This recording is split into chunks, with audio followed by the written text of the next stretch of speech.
What's going on, guys? My name is Frito. Also, this is how we become the fucking king of podcasts. It's the Lag Comp Podcast, episode 8, with a very special guest today, the man, the myth, the legend, DJ KEEMSTAR. What's going on, man? What's up, dude? I've been trying to get you on this show for some time now. I'm glad you finally made some time for me. I didn't know that you were trying to get me on. I would have came on sooner. Oh, what a nice guy.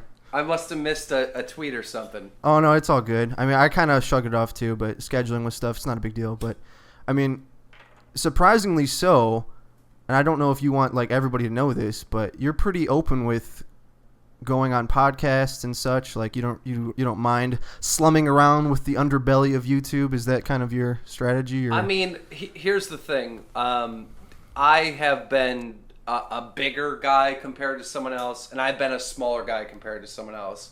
And I know what it's like when you're a smaller channel and someone bigger wants to work with you, and vice versa. And it's great. YouTube started by everybody working together and being a community, and it only changed where people didn't work together when money got involved. And I like to reminisce my 5 stars. I hear you, man. I mean, that's the same kind of mentality I go at it, too. I mean, the funny thing is, even as small as I am, there's still a ton of channels that think I'm in the promised land with 6,000 subs, like all the people that are smaller than me. And I was shocked because I know you from Twitter. We talk on Twitter. Yeah. And I went to your channel probably about a month ago. And I thought that you had like way more. I thought you had like 40,000 subs. I wish. One day, maybe. Because I've seen some of your videos and they're good. Like, thanks. Got some good thought-provoking topics that you bring up. I haven't been around that long, too, and that's kind of the way things When work, did you start? Last year. So about a year and a half, maybe. So, I don't know. I'm pretty good pace for the time period I've been on YouTube, I think. There's been people on YouTube that were doing YouTube when I started 4 years ago, and they still have like 3,000 subs. So you're doing all right.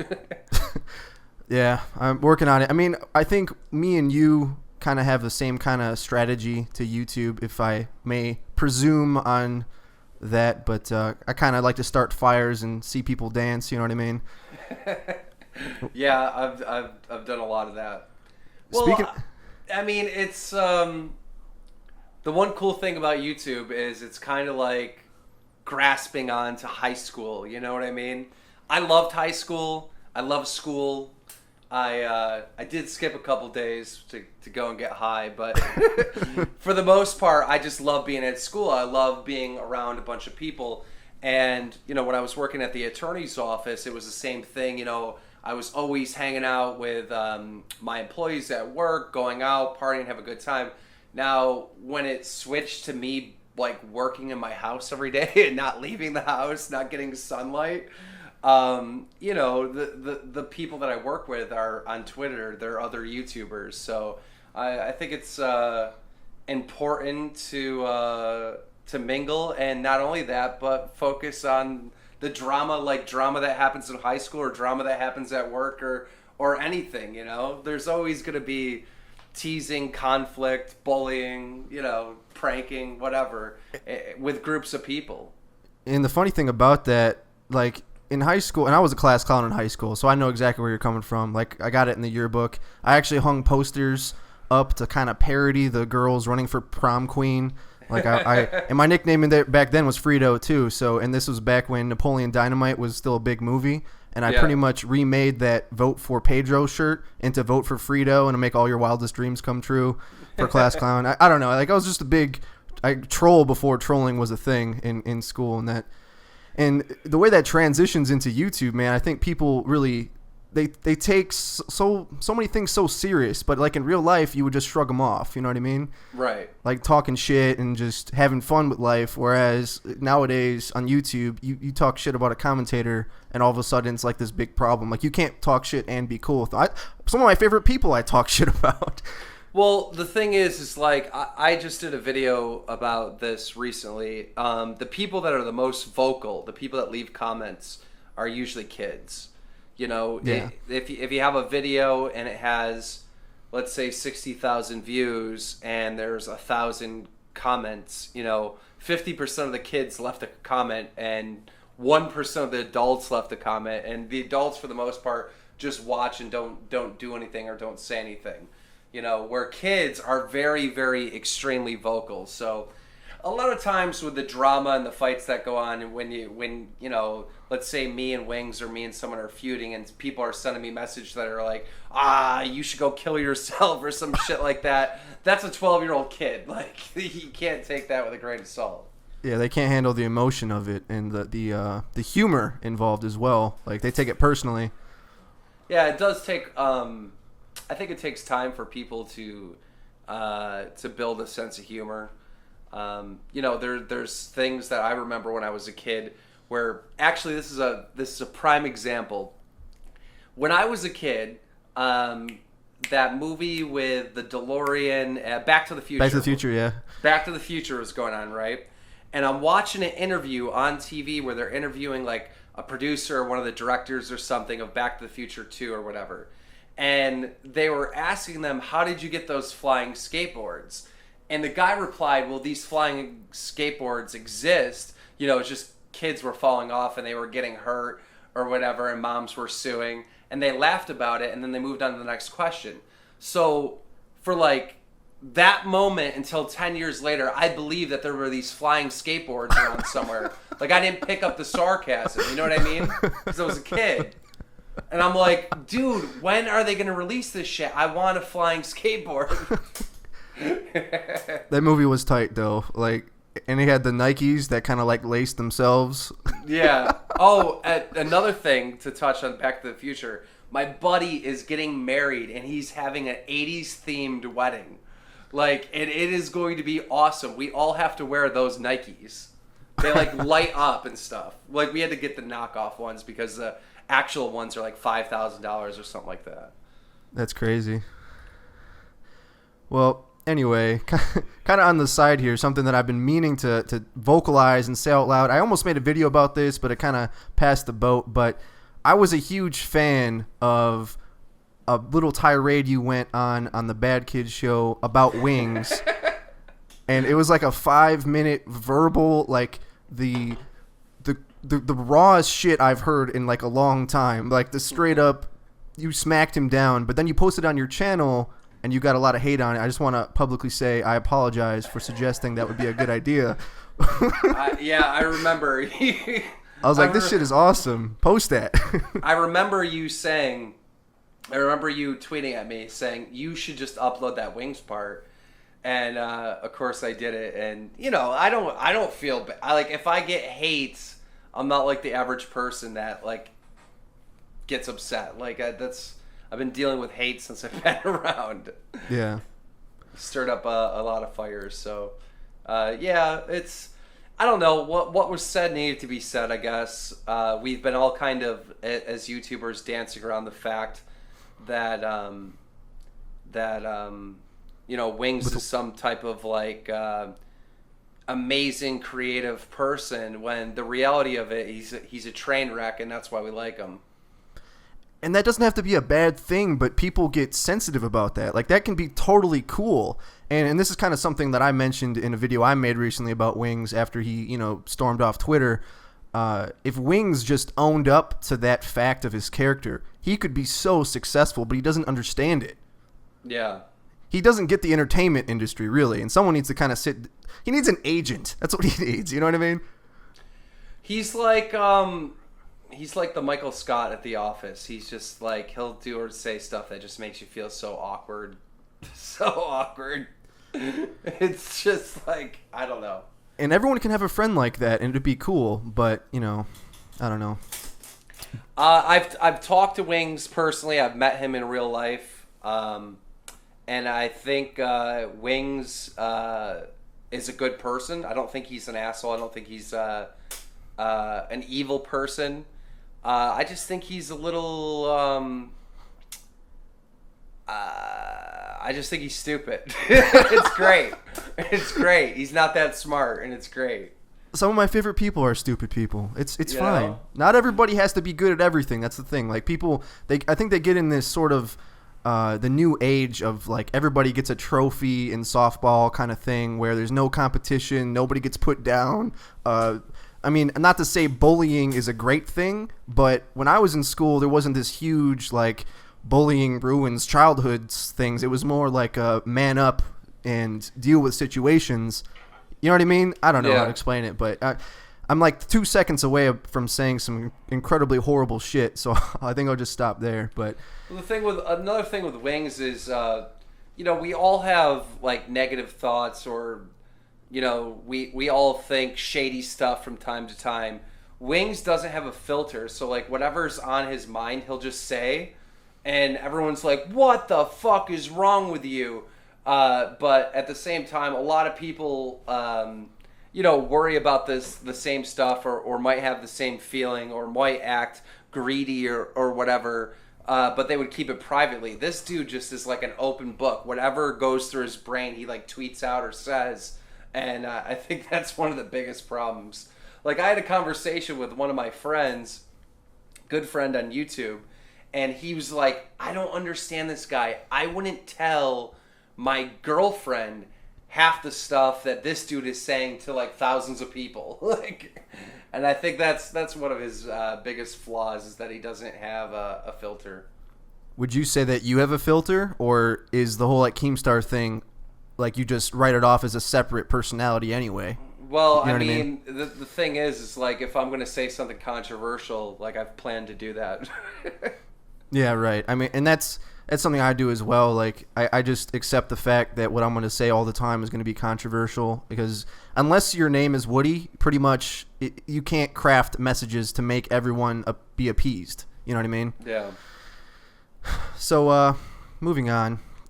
Recently, you called trolling an art form, and you kind of wanted to, at least for the time being, take a break from doing your more high effort videos. You want to explain that a little bit? Well, I've been trolling since making trolling videos before people called it trolling videos. Like, back in 2008, early 2009, FAG was formed, and we would prank people, and it didn't have a name. Like, it was called at that time, I believe, griefing. Yeah. And not until like early 2011 did the whole troll thing from. Well, I mean, basically the troll symbol came out of the hacking community and like 4chan and stuff like that. And then you had some YouTubers like adopting the troll symbol and like saying that they were a troll, which didn't make sense because they basically stole an identity from the hacking community and tried to create it their own and call what they were doing on YouTube trolling. And it was a weird thing to watch this thing happen, because these people that were calling themselves trolls were doing what we were doing, and it was called FAG. You know what I mean? Like, it didn't have a name, right? So it was a weird thing that happened, but when you pull off a really good prank, you have to plan. Like, there's a lot of stuff that takes place. One, you have to have amazing improv, because you don't know how this thing's going to turn out, and you need to react on a turn of a dime. You have to have somewhat set plan to take your victim through. And then there has to be a, like, you know, kind of like an expose, like, this is just a joke. Let them know at the end it's just a joke and it's all for fun, and that they're being pranked. It's supposed to be a prank. What has happened recently in the trolling community is that people are just being dickheads. Like, it's like there's no prank. It's just like, hey, you're a fucking scumbag, blah, blah, blah, or whatever, just talking shit. One person gets mad, screams back, and then they upload it. Like, oh, look, they've been trolled. I don't really understand it. I think it is an art form. I think it takes a creative person to pull off a really, really good, amazing prank, which the people nowadays call a troll video. And I see channels that upload troll videos every single day, and they're simply staged. You can't make a troll video every single day.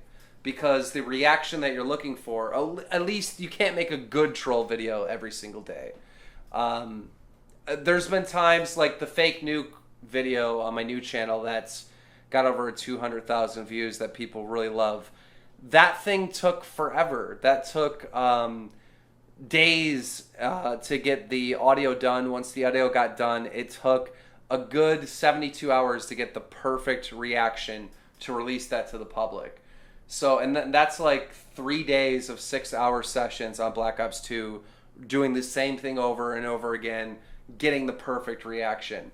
So when I see these channels like uploading somewhat decent trolls every single day, I'm like, oh, wait a minute, something's not right here. And what's happened is because there's so much money involved in YouTube right now, people are just staging it. They're just faking it, and it sucks because we kind of started this thing, you know, and to have that art form be manipulated into, it's kind of, I guess it's kind of like reality television, right? You know, you had these first, when reality television first came out, I believe that those shows were real, and then as they started like advancing and it became the big thing that everyone wanted to see, they started getting more scripted and they started being more staged. Yeah, I have a broadcasting degree actually, and so like I learned about how this happened. Like pretty much the only real reality shows are probably Cops and American Pickers. Besides that, it's 80 to 90% either scripted, staged, or like influenced. Like sometimes the people in there get lied to just to, you know, fuck with them, but pretty much normal shit cannot be that interesting, you know, reproductively.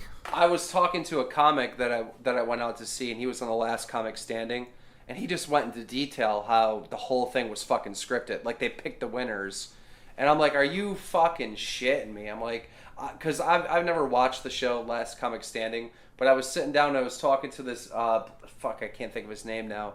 He's a black guy. He was on, I think, season 2 or season 3, and he was just telling us, he was like, it was all scripted. Like they picked the winners, so there was no point of having judges or anything. I'm like, that's fucking gay.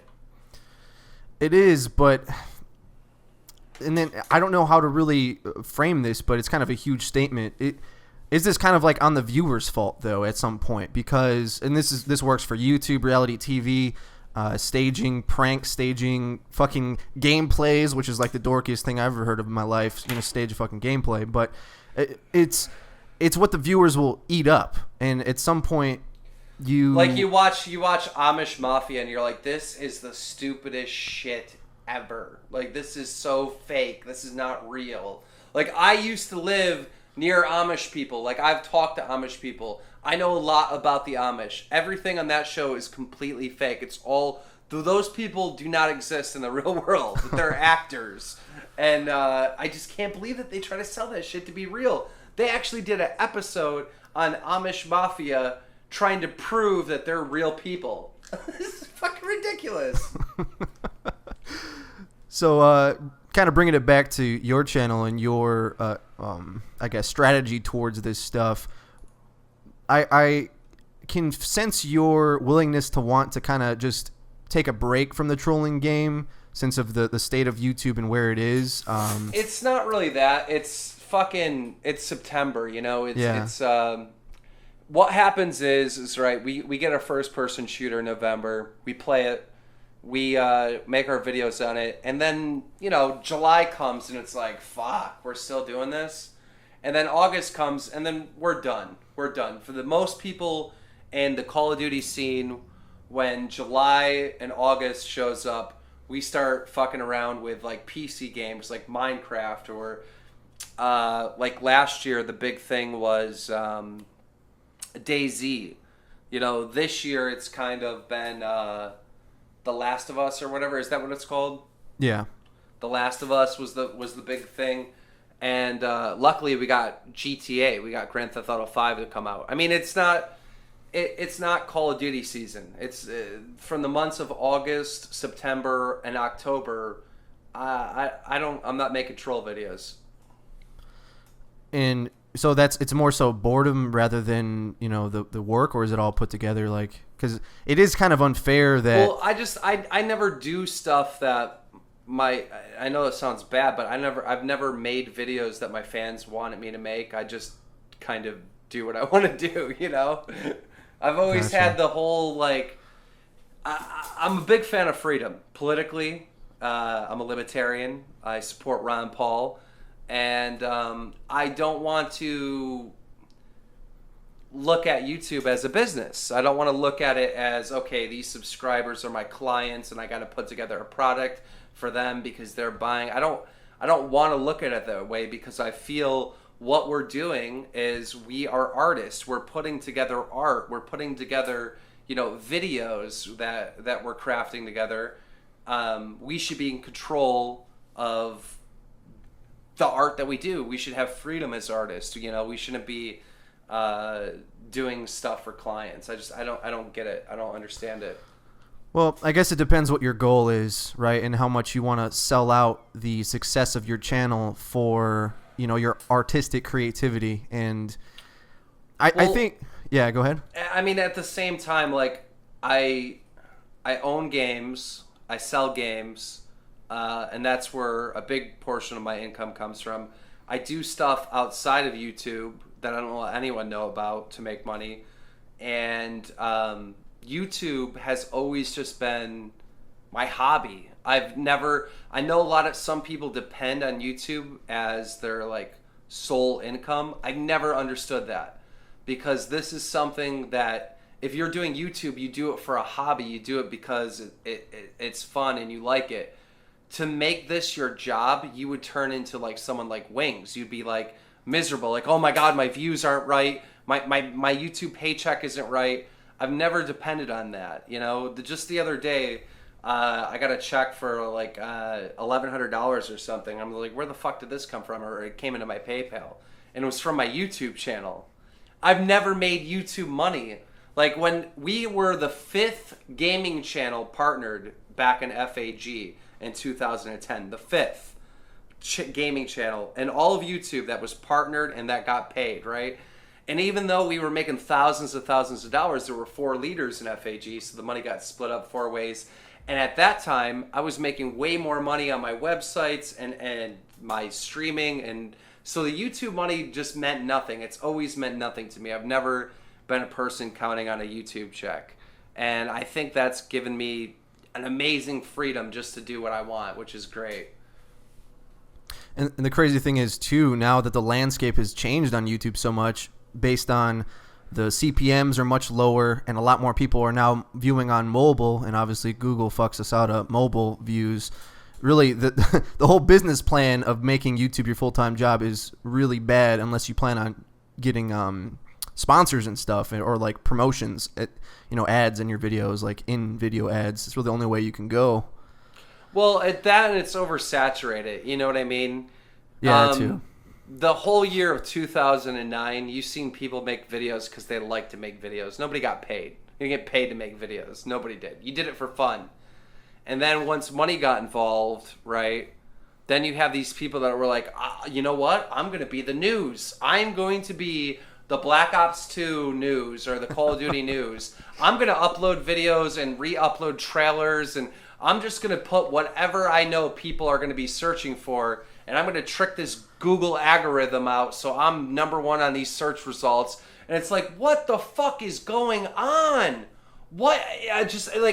It's crazy. It is crazy, Drew. I'm telling you right now, I came from a place where this was art, where people were artists, and they did this because they had a passion and they loved it. And then it just all changed, dude. Money just killed the whole fucking thing. If we can go back to nobody gets paid on YouTube in the gaming community, I'd do it in a second. I would do it in a second. I don't know if I would go that far, but... Oh, I would. I would 100%. I would 100%. Because you would have all these people that are just in doing YouTube for money gone. They disappear. And then you'd have people that actually have a passion for the games that they play. I mean, you just got to think about this logically, right? you subscribe to a channel because you identify with that person. Let's say somebody subbed to you because they identify with you, they like you, they get to learn about you, whatever. They become a fan of you and they're watching to watch you, right? And all of a sudden, you start uploading gameplays of a game that you don't even like. You're just doing it for the views. You know what I mean? Yeah. Like how it's such an insult to your subscribers, to your fan base, and that's all YouTube is right now in the gaming community on YouTube. It's just a bunch of smoking mirrors and bullshit for money. Sucks. Well, here's my opinion though, and the thing is, YouTube kind of translates to general media pretty well, like kind of a one-to-one. TV and radio, YouTube is all that put together. And the sad thing is, the news industry and like the gaming news industry is kind of going the same routes, like the same sensationalist, like rumor mongering and just kind of like bullshit content is shoveled out on both sides. But I think the reason why I would want people to still get paid is because YouTube harbors a lot more talent that, even though, you know, you're going to have the Justin Biebers of Call of Duty, if you will, kind of clogging up the space, I think even as bad as that is, it still brings attention to the form that kind of allows the more creative sides to even be noticed at all, if that makes any sense. But I guess, but if you got to understand that the audience is trying to find good, entertaining stuff, all right? Yeah. So they're a fan of Black Ops 2, right? So they're going to go into YouTube and they're going to type in Black Ops 2 to just see what kind of videos pop up, right?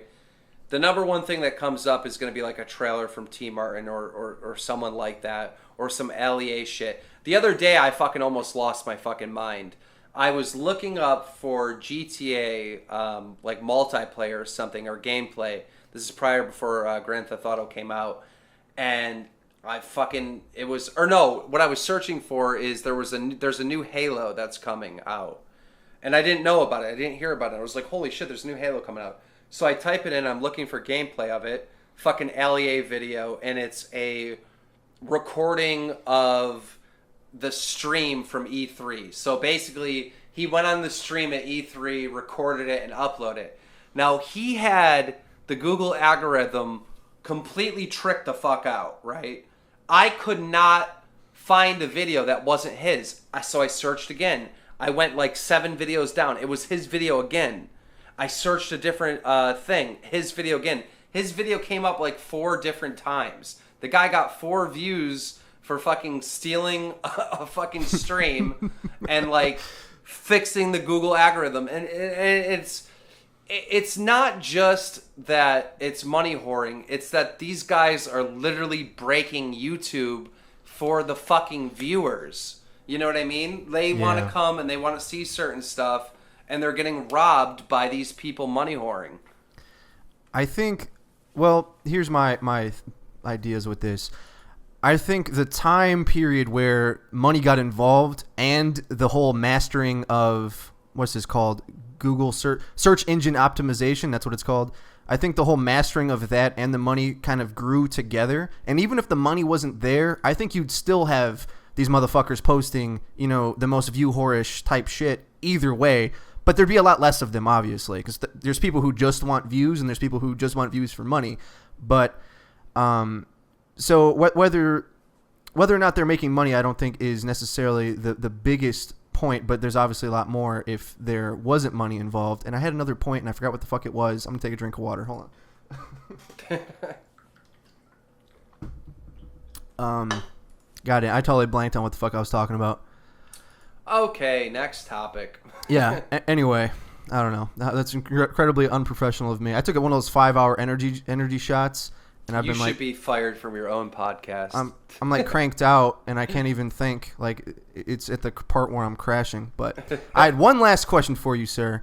Yep. And you have a fairly interesting opinion on higher education. You want to explain what that is? On college and all that stuff? Yeah.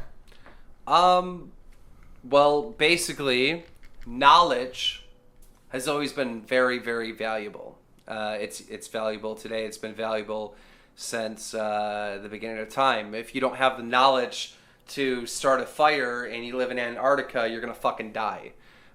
So throughout time, the only people that had access to knowledge were people that could read, and those were usually rich people. And if you wanted to be knowledgeable, it was pretty much impossible unless you were rich. And then we had schools, and people could, come up with a bunch of money and go to schools and read these books and learn how to read. They could do all this stuff, but it costed money. All this stuff costed money to gain access to knowledge. And as things started advancing, we get to the 19th century, and we have schools. We have public schools. But even then, to go for higher education, to go into college, you have to spend a ton of money. You have to do really good. You have to just basically read through all these books. And now we get to present day. You have to go to college. You have to pay for that education. You have to buy all these expensive books. But it doesn't make sense, because right now, at this time, knowledge is free. We have the internet. And knowledge isn't worth what it used to be in the past. So it makes no sense to me why people would go off to college and waste a ton of money when they're not going to get a job and they're just going to go into debt. Anything that you want to learn, you can learn from the internet. And I don't understand it. I understand that the system's in place and you need to go to college to get certain jobs like a doctor or a lawyer. I get that and I understand that. But these people that, go to school to, what did you say you were going to school for?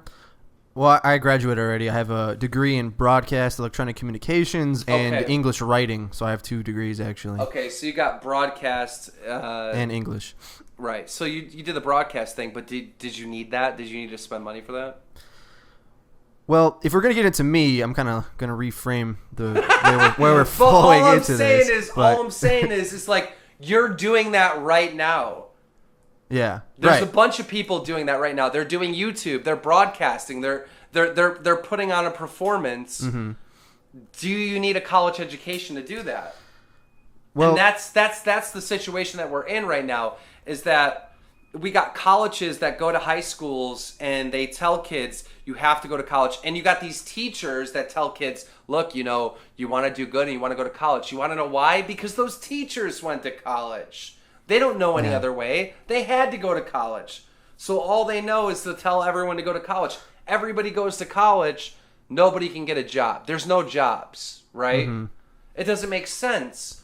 Who out there wants to be a plumber? Who out there wants to be a welder? Who out there wants to be a construction worker?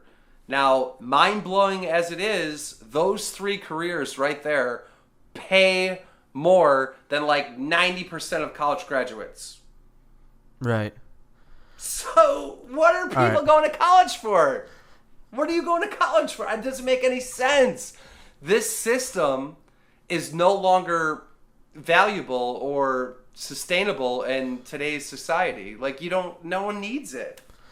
Well, here's the thing. I think I agree with you about 50%.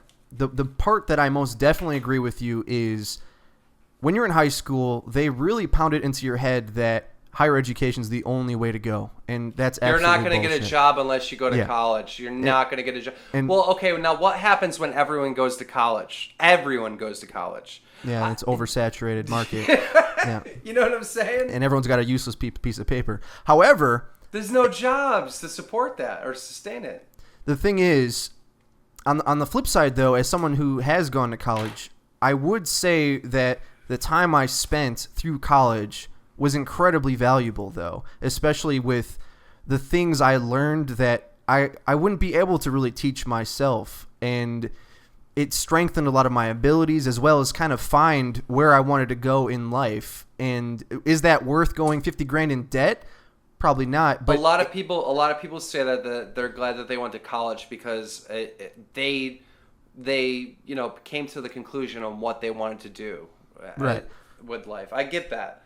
But I mean, I got a job in an attorney's office by giving them a fake degree. They thought I went to college, but I didn't.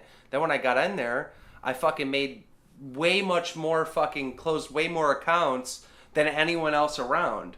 Like, I was the top producer in the office. I made like $2.7 million for my firm in 1 year. I was shitting on all these kids that went to college. It's my personal experience is the number one thing that I'm backing this whole concept of why the fuck do you need to go to college on? Because once they found out that my degree was bullshit, they couldn't fire me. I was making them too much money. You know, all college is really a piece of paper. You know, how many jobs are you going to go and work at, and because you went to college you can do it?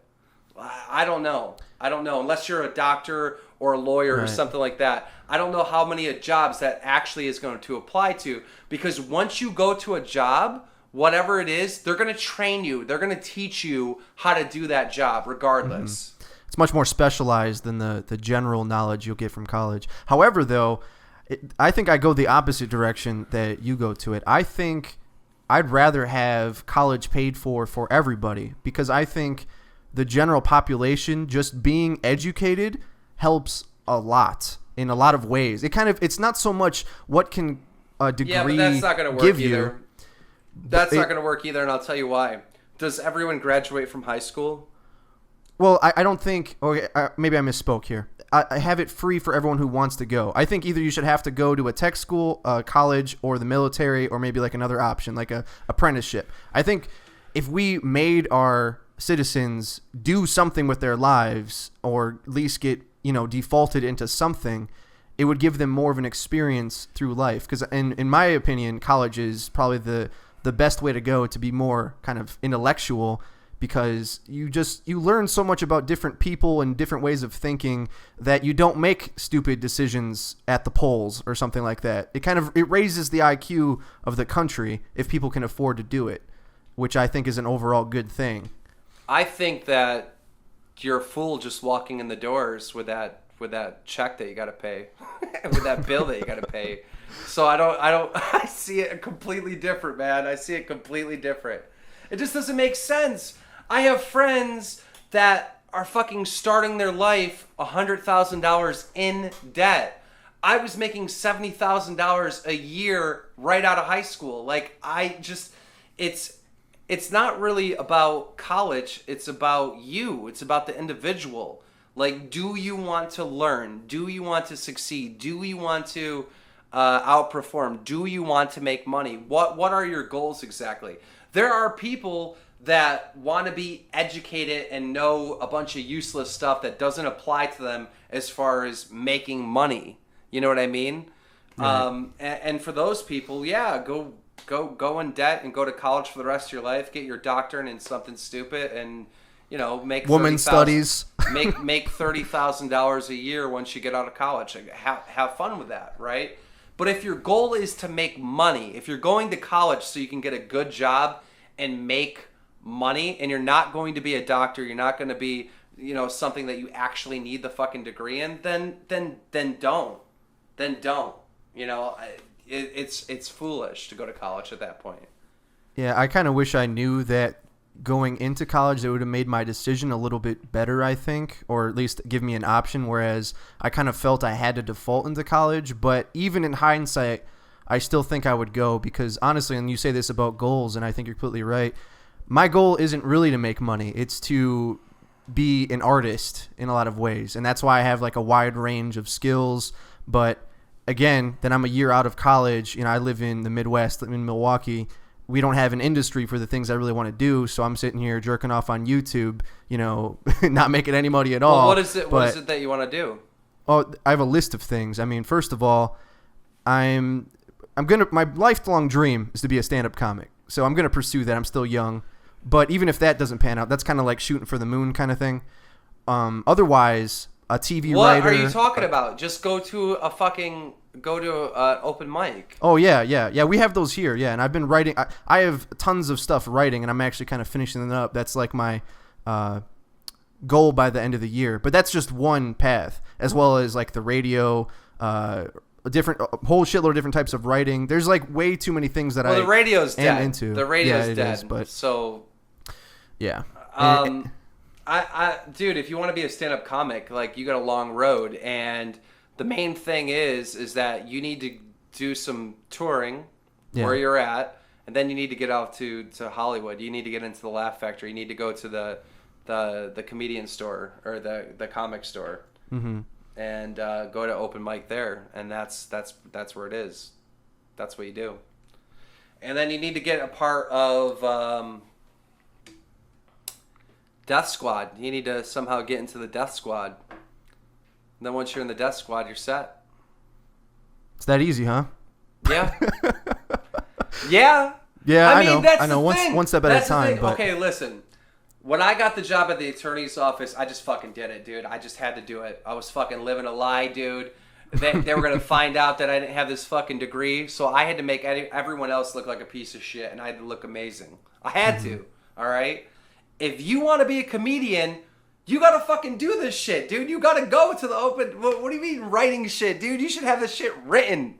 By the time this podcast airs, you should have a whole set ready to go. And you got to fucking find out when the next open mic is. Go there. Send somebody with a camera, a friend, right, to record it so you can put it up on your YouTube channel. You got how many thousands of fans here? You got already an internet base that could support you. You just got to fucking do it. You just got to be a fucking doer. Do it. that was beautiful. You're it. the man, Keem. Are you going to do it? Fucking man. Are you going to fucking do it? I've been planning on doing it, yeah. No. Every single one of your fucking subscribers want to see you do stand-up comedy. Do it. Yeah. All right. When's the next open mic? Let's look this up right now. You gotta do it. I will. I promise you. I promise you. I will do it. I will do it by next month. I will. I promise. I'm a big supporter of doing what you want to do, man. You're an inspiration, and I wondered if I was gonna get the full Keemstar, pick yourself up by your bootstraps feel in this podcast, and I think I got what I was. Admission paid for itself. Let's put it that way. You came to play in this podcast. I appreciate that. Dude, I've done a lot of shit that failed in life. A lot of shit that failed. But the thing is, I always did it. Whatever I wanted to do, I always did it. I always attempted it. I always tried it. If that's something you want to do, bro, you got to do it. My problem is I have so many other things that I like to spend time into. You know what I mean? And I work 30 hours a week right now. And like I'm writing a novel. I'm writing short stories. But what is the ultimate goal? What do you mean? Like I need to just pick one? Is that what you're saying? You told me that your ultimate goal was to be a stand-up comic. Yeah, I think I've just decided that in the past couple of weeks, though, that I need to pick something. You know what I mean? We'll get back to you. I'll get back to you, all right? And I'll send you, when I get a video up, I'll probably have to get my wife to film it. I will definitely send it to you. And you've been the driving force, my agent. You better do it. You better do it. I will, bud. I want 20%. Yep. I'll give you 20% of the open mic earnings, sure. 20% is zero. Well, man, I really appreciate you having me on the show, man. I appreciate you coming, bud. And ladies and gentlemen, if you haven't heard of Keemstar, what the fuck's wrong with you? There's links in the description. Thanks for coming on, Keem. It was a nice chat. All right, later. See ya.